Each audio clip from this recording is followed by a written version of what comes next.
everyone, welcome to the show. Morocco is a serious contender to host the 2026 World Cup, with Mexico, Canada and USA are also vying to host on a joint bid. Last week, the 2026 World Cup FIFA envoys were on the ground for an inspection visit in the US. Details on that coming up. Egyptian and Liverpool star Mohamed Salah is on a roll, breaking records for fun. Last week, he equaled Samuel Eto'o's record of the most Champions League goals scored in Europe by an African player, and on Sunday he beat Messi to 30 league goals and broke Ronaldo's Premier League record. Still in Europe, UEFA has dismissed fears the UEFA Champions League semi-final draw was fixed after fans alleged that match tickets for Roma's home clash with Liverpool went on sale even before the draw was conducted. This edition of the Football Planet starts now. I'm Victor Mwisio. African Footballer of the Year Mohamed Salah has continued to show the world that he's made of the right stuff.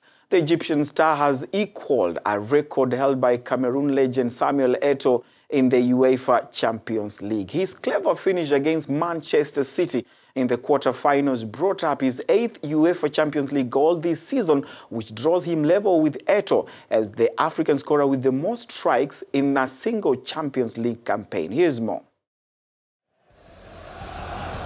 It's no longer a question if Mohamed Salah will score, but when.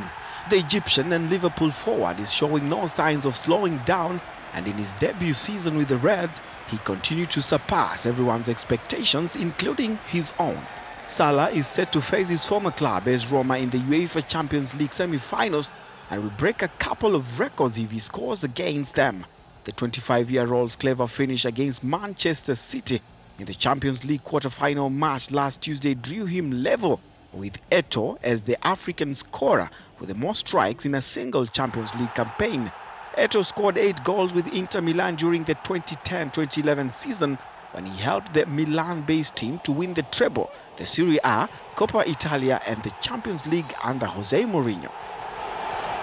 The Egyptian attacker has now scored 40 goals in all competitions this season, with 8 of those strikes coming from the Champions League, hence matching the record of the former Cameroon forward. The Liverpool winger was at it again on Saturday against Bournemouth as he found the back of the net as the Reds defeated Bournemouth 3-0 at Anfield. His coach Jurgen Klopp has also played down rumours that Salah could leave the Merseyside club. It's not a situation that I would even think about it. So Mo Salah came in a year ago, not full year.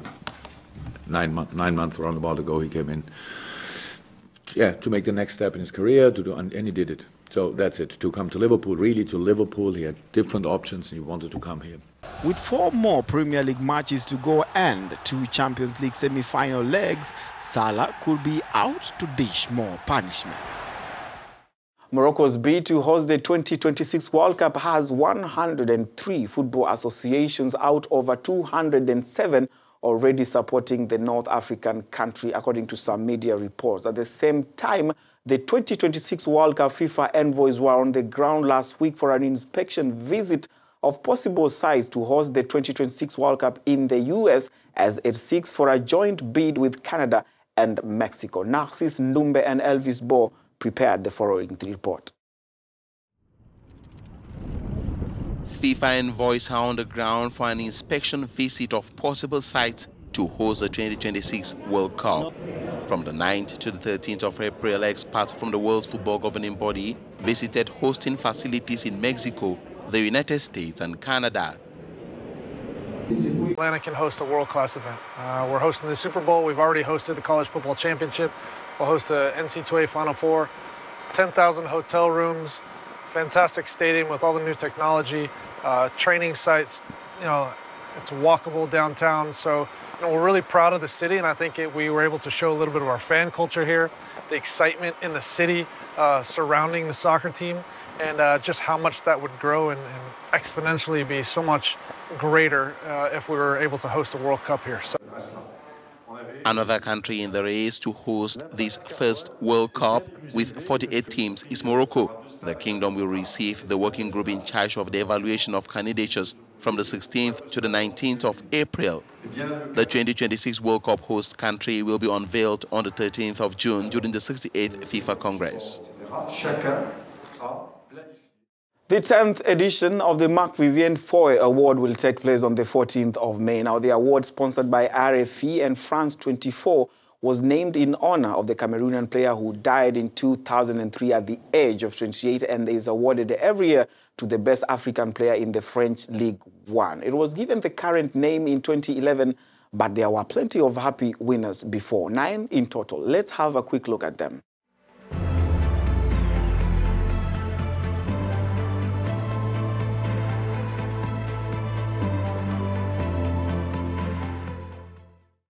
Football fans are claiming the Champions League semi-final draw was rigged after AS Roma allegedly advertised tickets for a match with Liverpool even before the teams were paired together in the draw last Friday. A screenshot apparently of an email sent to Roma season ticket holders on Friday circulated on social media showing the chance for people to secure admission for the meeting between the two teams in the Italian capital on May the 2nd. However, UEFA has dismissed fears that the draw was rigged. It said that Roma's ticketing partner had a technical problem during a test run on Friday, during which they simulated the prospect of selling tickets for a possible ties. Let's have a quick look at the draw again.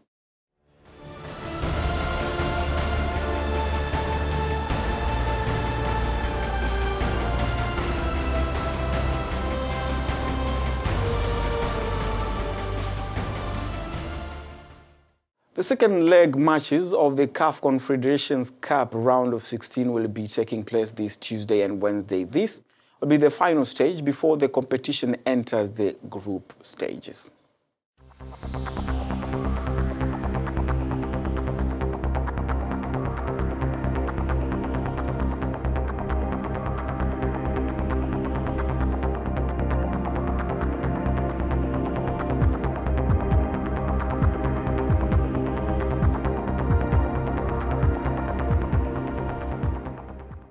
And the list is now complete for the second round of qualifiers to the Africa Women Cup of Nations. The highlight of the first round was Ethiopia's 7-0 thrashing of Libya and Sierra Leone withdrawing its participation. Here's the lineup for the second round of the qualifiers ahead of the championship in Ghana in November.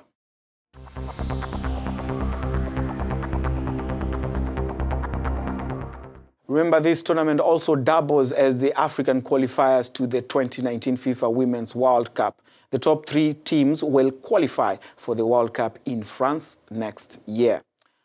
World's biggest sports party, the World Cup, is approaching thick and fast. An inaugural test match was successfully held last Wednesday at the new football stadium in Kaliningrad, one of Russia's 11 cities selected to host the World Cup matches. Listen. Kaliningrad Stadium hosted its first game on Wednesday ahead of the Summer World Cup in Russia. The match saw local team Baltika face off with FC Krylia Sovet of Samara and was attended by 15,000 viewers. Baltika won by 1-0. Maravilhoso, estádio maravilhoso. This is a wonderful stadium, and I'm sure that Russia is going to have a great World Cup. I'm very happy that I'll be playing here even if the result is negative. And I want to congratulate Russia with the construction of a wonderful stadium. Governor of Kaliningrad region, Anton Alikanov, spoke with the media in the brand new stadium and admitted that though the stadium itself is in full operational activity, other training facilities and team bases will not be ready for another month or so.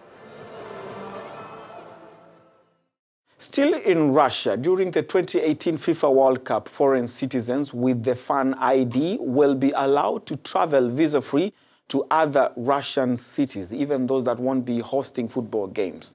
But what's the fan ID? Let's find out. During the 2018 Football World Cup, foreign citizens holding the fan ID and ID card for ticket-holding fans will be allowed to enter Russia without a visa and to travel free on public transport. This is according to Andrei Shernenko, the head of strategic projects at the Russian Ministry of Communications. The laminated document will be worn around the neck and will display fans' photographs and their names and will be linked to their ticket purchases, considerably reducing the risk of touting. With Fan ID, the process of entering Russia has become much simpler. You do not need to get a visa. You do not need to pay for it. You do not need to lose time in the visa centers of your country. Just fill out a form on the website and you will get a Fan ID free of charge. With Fan ID, it is possible to go to Russia 10 days before the start of the first match and leave the country 10 days after the last match of the World Cup. The Fan ID has never been used at a major tournament before, but it was trialled at the Confederations Cup last year and it was a success. That's all we had for today. You can find this show on our website, africanews.com, in both French and in English. You can also send us feedback and reactions on social media using the hashtag FootballPlanet. I'm Victor Muisio. Goodbye.